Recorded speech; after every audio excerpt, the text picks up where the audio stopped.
My wife smirked and said, "I deserve this and you deserve to suffer." I never thought I'd be the guy writing one of these posts. I always figured my life was solid, predictable even, but in the last 48 hours everything has unraveled, and I'm sitting here wondering how I could have been so blind. For context, I'm 36M and my wife Rachel, 34F, and I have been married for 8 years.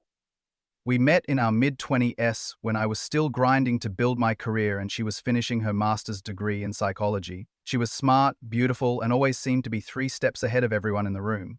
I fell hard. We built a life together, a house in the suburbs, decent jobs, and what I thought was a strong marriage. No kids yet, but we had plans, or at least, I thought we did. Turns out Rachel had plans of her own, ones that didn't involve me at all. It started last week when she became different.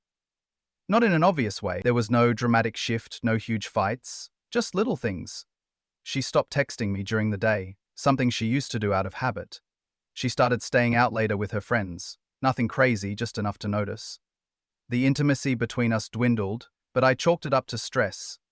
I even asked if everything was okay, and she just smiled and said, "Of course, why wouldn't it be?" That should have been my first clue. Then, 2 nights ago, she came home at 3 a.m. No text, no call, just waltzed in like it was nothing. I was still up, pretending to be asleep, but when she flopped into bed, I could smell the faint scent of cologne that definitely wasn't mine. I didn't confront her right away. Instead, I did something I never thought I'd have to do. I checked her phone the next morning while she was in the shower. Yeah, I know, violating privacy and all that, but something in my gut told me I needed to see, and I was right.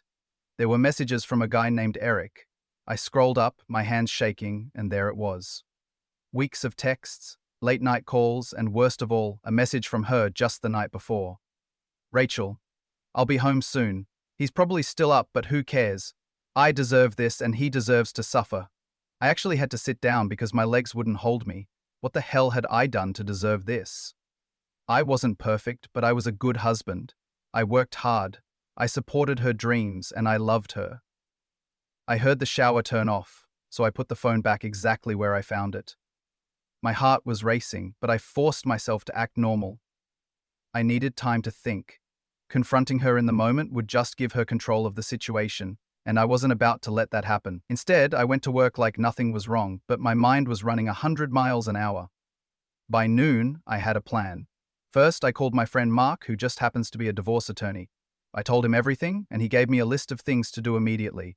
Gather financial records, secure my personal assets, and most importantly, don't let her know I know. Second, I took the rest of the day off and met with a private investigator. If she thought I was just going to roll over and accept this, she was dead wrong. By the time I got home that evening, I had enough anger bottled up to power a city. But I didn't explode. No. I played the part of the clueless husband. I even asked her how her day was. She smiled at me, like she wasn't stabbing me in the back. That night, I slept on the couch claiming I had a headache. She didn't seem to care. The next morning, I got the first update from the PI. It was worse than I imagined. Eric wasn't just some fling. He was her co-worker, her boss. They'd been seeing each other for over a year. She had been using our date nights as an excuse to meet up with him. The reason she was so confident I'd never find out? Because they thought I was too much of a fool to question anything. That's when I decided I wasn't just going to leave, I was going to ruin her. She wanted me to suffer? Fine. But she was about to find out what real suffering looked like. I kept waiting for the anger to fade, for the initial shock to wear off. But it never did. If anything, the more I thought about it, the worse it got. Rachel had been playing me for over a year, lying to my face while sleeping with her boss, using my money to fund their little dates, and planning to walk away with half of everything like I was some clueless idiot. But I wasn't going to fight her the way she expected. No screaming, no begging, no giving her the satisfaction of watching me unraveled. If she wanted to watch me suffer, she was about to be very disappointed. That night, I barely slept. I lay there listening to her breathing next to me, completely unaware that I knew everything. I thought about waking her up, throwing her phone in her face and demanding an explanation. But what would that accomplish? She'd lie, twist the truth, maybe even cry to make herself look like the victim. No, That wasn't going to happen. I wasn't just going to leave. I was going to burn her entire world down. The first thing I did the next morning was call my best friend Mark, who also happens to be a divorce attorney. When I told him everything, he didn't waste time sugarcoating it. He told me exactly what I needed to do: secure my finances, gather evidence, and, most importantly, act normal. If Rachel suspected I knew, she'd try to cover her tracks, and I couldn't afford to let that happen. So I played along. I kissed her goodbye before she left for work. I told her I'd see her later. She smiled at me. Smiled, like she wasn't walking out the door to meet the man she was screwing behind my back. Once she was gone, I got to work. The first thing I did was take care of the money. Rachel had access to our joint account, but what she didn't know was that I had a separate account she never paid attention to. I transferred every last cent out of the joint account and into mine, leaving just enough so she wouldn't immediately notice. Then I called the bank and removed her as an authorized user on our credit cards. She wouldn't realize it right away. Rachel wasn't the type to check our finances daily. She just spent. But the next time she tried to use one of those cards, yeah, she was in for a rude awakening. Next, I called the private investigator I had hired the day before. By noon, he had already sent me the first batch of evidence. Photos of Rachel and Eric together, walking into hotels, sitting way too close at restaurants, laughing at my expense. He even found security footage of them checking into a hotel about 30 minutes away. But the worst part? The messages. Rachel had been careless. She didn't just text Eric, she emailed him. Long, detailed messages about how she couldn't wait to start fresh, and how I was too clueless to ever figure it out. She called me boring. She mocked me for trusting her. She bragged about how she was going to take half of everything in the divorce and move in with Eric like I was just some stepping stone she was done with. That was when I knew I wasn't just going to expose her. I was going to make sure she walked away with nothing. Rachel came home that evening acting like nothing was wrong. She sat on the couch, scrolling through her phone, barely acknowledging me. I watched her, studying her face, looking for any sign of guilt. Nothing. "Hey," she said casually. "How was your day?" I forced a smile. "Same as always. You?" She stretched and sighed. "Exhausting. Work has been so stressful lately." I almost laughed at the irony. Stressful? What, juggling her actual job with her secret one? Must be exhausting sneaking around behind your husband's back. I played along for the rest of the night, acting like I didn't know. She spent half the time texting, probably Eric, and I pretended not to notice. Meanwhile, I was gathering everything I needed. I backed up all the emails, copied the financial statements, and organized every single piece of evidence I had against her. Ha! I wasn't just planning to divorce her, I was going to make sure she left with nothing. The next day, I met with Mark again. I showed him the proof, and he didn't even try to hide his reaction. "Jesus," he muttered, scrolling through the screenshots. "She's cold." "I mean, I've seen bad, but this?" "I want her out," I said. "I don't want her getting a cent of my money, and I want it to be public." Mark nodded. "We can make that happen." He laid out the plan. First, we would serve her with divorce papers at work, not at home, where she could manipulate the situation. No, at the office, in front of Eric, in front of all their colleagues. Second, I was going to send copies of the emails and photos to her family. Her parents thought she was a saint. Her dad had always treated me like the son he never had. Let's see what he thought after he found out what his little girl had been up to. Third, and most satisfying, I had Mark draft a letter to Rachel's company's HR department. Turns out, their little workplace romance violated company policy. Eric could very well lose his job over this, and Rachel's reputation at work would be completely destroyed. I wasn't just going to leave, I was going to scorch the earth behind me. That evening, Rachel came home late again. She looked annoyed, like something had gone wrong in her day. I kept my voice casual when I asked, "Long day?" She groaned.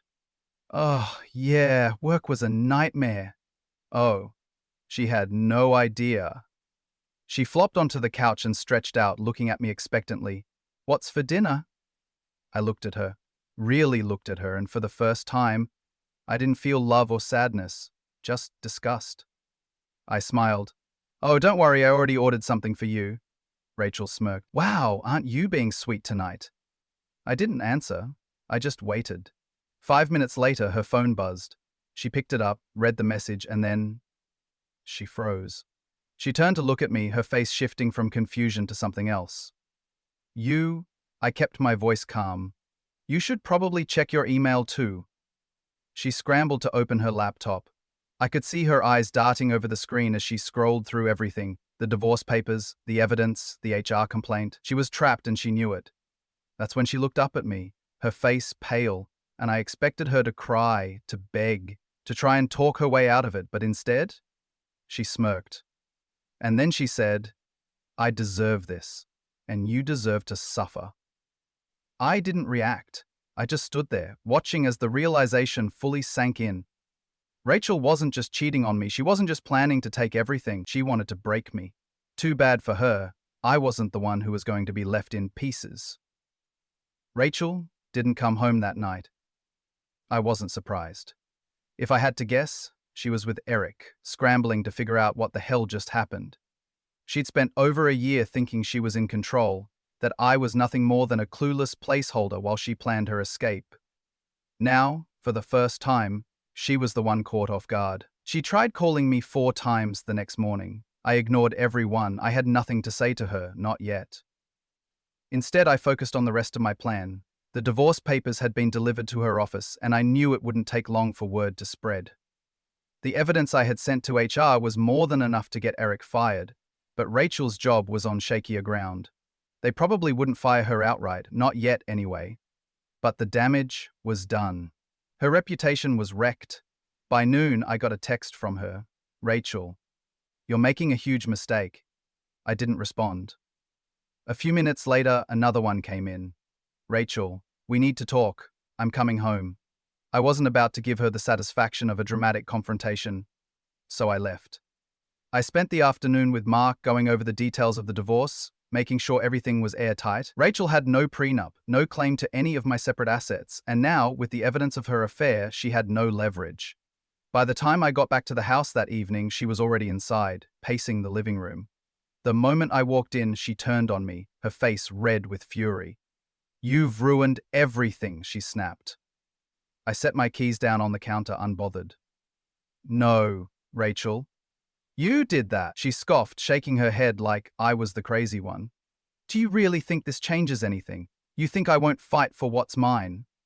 I let her rant. I let her spit out every bit of venom she had left. Then, when she finally paused to catch her breath, I pulled out my phone and opened my email. Without a word, I turned the screen toward her. She frowned, then went completely still as she read the subject line. "Termination of employment, immediate effect." Her lips parted slightly, but no sound came out. I watched as she scrolled through the email, taking in every word. HR had completed their investigation and decided that, while Eric was getting fired immediately, Rachel's position was now under review. She was being placed on indefinite suspension while they evaluated whether she had violated company policies. Translation? She wasn't fired yet, but she would be. They were just covering their asses legally before cutting her loose. I stepped forward, lowering my voice just enough to make sure she heard every word. "Eric's out of a job. You're about to be. Your parents know everything, your friends have seen the proof, your entire life is crumbling, Rachel, and you have no one to blame but yourself." She swallowed hard. I didn't let her finish. "Pack your things and get out." For the first time since this all started, she looked lost. Like she hadn't considered this outcome. Like she had really truly believed she was untouchable. Her jaw clenched, but I could see the panic creeping into her expression. "You can't just kick me out, I have nowhere to go." I tilted my head, pretending to think. "Maybe you should call Eric." Oh wait, I pulled up another email. "Separation agreement and non-compete clause enforcement." Rachel blinked rapidly as she skimmed the document. It was from Eric's company's legal team. Apparently, in his desperation to keep his job, Eric had thrown her under the bus. He admitted to everything, claimed she was the one who initiated the relationship and pressured him into it. HR didn't believe his story, but it didn't matter. His contract had a non-compete clause, and now he couldn't work in the same industry for 2 years. Eric was unemployed and now, thanks to me, completely unhireable in his field. Rachel sucked in a sharp breath. Her hands trembled slightly as she lowered my phone. You destroyed him." I didn't blink. "No, Rachel, you did. I just made sure neither of you got to walk away unscathed." She took a step back, her face pale. For a second, I thought she might actually cry, but then just as quickly as the panic had appeared, it was gone. Her entire demeanor shifted, and before I could say another word, she let out a slow breath and smirked. And that's when she said it. I deserve this, and you deserve to suffer. The words should have stung, they should have made me angry, but instead all I felt was relief. Because, for the first time in over a year, I wasn't the one suffering, she was. And I wasn't done yet. Rachel didn't pack her things right away. She stood there for a long time like she was trying to process how everything had fallen apart so fast. A few days ago, she had a career, a cushy financial safety net, and a boyfriend she thought would replace me. Now, she had nothing. I didn't feel sorry for her, not for a second. Get out, I repeated, my voice steady. She let out a sharp breath through her nose, her smirk twitching at the edges. Fine, she muttered. But you haven't won. I'll fight you on the divorce, and I will get something out of this. I almost laughed. She still didn't get it. You already signed the postnuptial agreement. The smirk dropped. What? I pulled out another set of papers. Ones I had kept locked away just in case I ever needed them. You remember these, don't you? The postnup you signed after I got promoted? I set them on the counter, tapping the section that outlined asset division. You get nothing. No alimony, no share of my investments, nothing from the house. She grabbed the papers and skimmed them, her face shifting from confusion to disbelief. This can't be real. It's real, I said. Mark made sure of that. Rachel's breathing turned uneven. You tricked me, she whispered. No, I said. You thought you were tricking me. You thought you could cheat, humiliate me, and then walk away with half of everything. You lost. She slammed the papers down. I'll take this to court. Go ahead, I said, but I have a folder full of proof that'll turn any judge against you. I gestured toward the laptop, still open to the email from her company's HR department. You're about to be unemployed. Do you really want to rack up legal fees fighting a battle you can't win? I could see it happening in real time, the moment she realized she was truly, completely screwed. She had no job, no money, no place to go. And Eric? Well, he was in just as bad of a position as she was. I knew she wouldn't be running to him for help. Not now. Her expression darkened, but she didn't argue anymore. She just turned and walked toward the bedroom. I didn't follow. I didn't care what she did at this point, as long as she was gone by the time I got back. I left the house to get some air, stopping by Mark's office one last time to finalize the paperwork. By the time I returned, Rachel's car was gone, and most of her things were packed up in trash bags near the door. No note, no last attempt at an apology, just silence. Good. The divorce was finalized in record time. She didn't contest anything. She couldn't. She had nothing left to stand on. Eric, as expected, wanted nothing to do with her once he realized she was more of a liability than a prize. The last I heard, he was struggling to find work in his field, blacklisted by every major company that had caught wind of his unprofessional conduct. Rachel bounced between friends' couches for a while before finally leaving town. She sent me one last message months later. Rachel, I hope you're happy. I didn't respond. Because, for the first time in a long time, I was.